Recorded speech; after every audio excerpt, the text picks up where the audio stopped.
At 2:30 on the morning of August 3, 1923, while visiting in Vermont, Calvin Coolidge received word that he was president.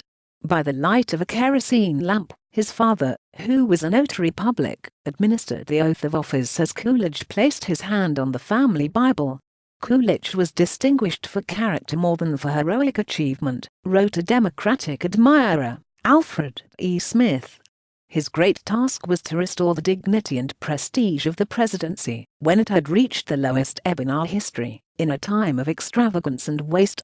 Born in Plymouth, Vermont, on July 4, 1872, Coolidge was the son of a village storekeeper. He was graduated from Amherst College with honors, and entered law and politics in Northampton, Massachusetts.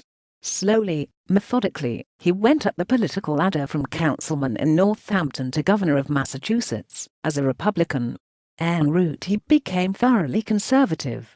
As president, Coolidge demonstrated his determination to preserve the old moral and economic precepts amid the material prosperity which many Americans were enjoying.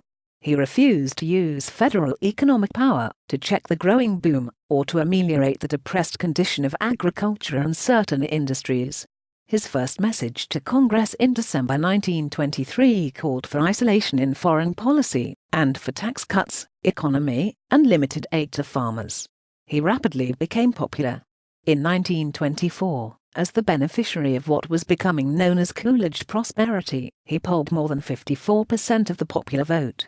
In his inaugural he asserted that the country had achieved a state of contentment seldom before seen, and pledged himself to maintain the status quo.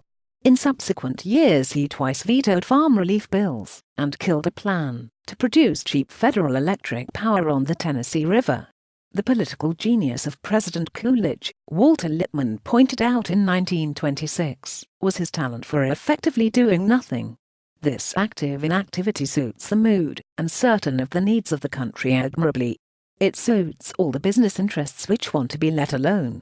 And it suits all those who have become convinced that government in this country has become dangerously complicated and top-heavy. Coolidge was both the most negative and remote of presidents, and the most accessible. He once explained to Bernard Barrage why he often sat silently through interviews. "Well, Barrage, many times I say only yes or no to people. Even that is too much. It winds them up for 20 minutes more." But no president was kinder in permitting himself to be photographed in Indian war bonnets or cowboy dress, and in greeting a variety of delegations to the White House. Both his dry Yankee wit and his frugality with words became legendary.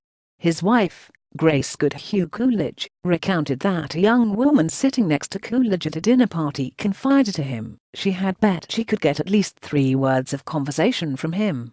Without looking at her he quietly retorted, "You lose."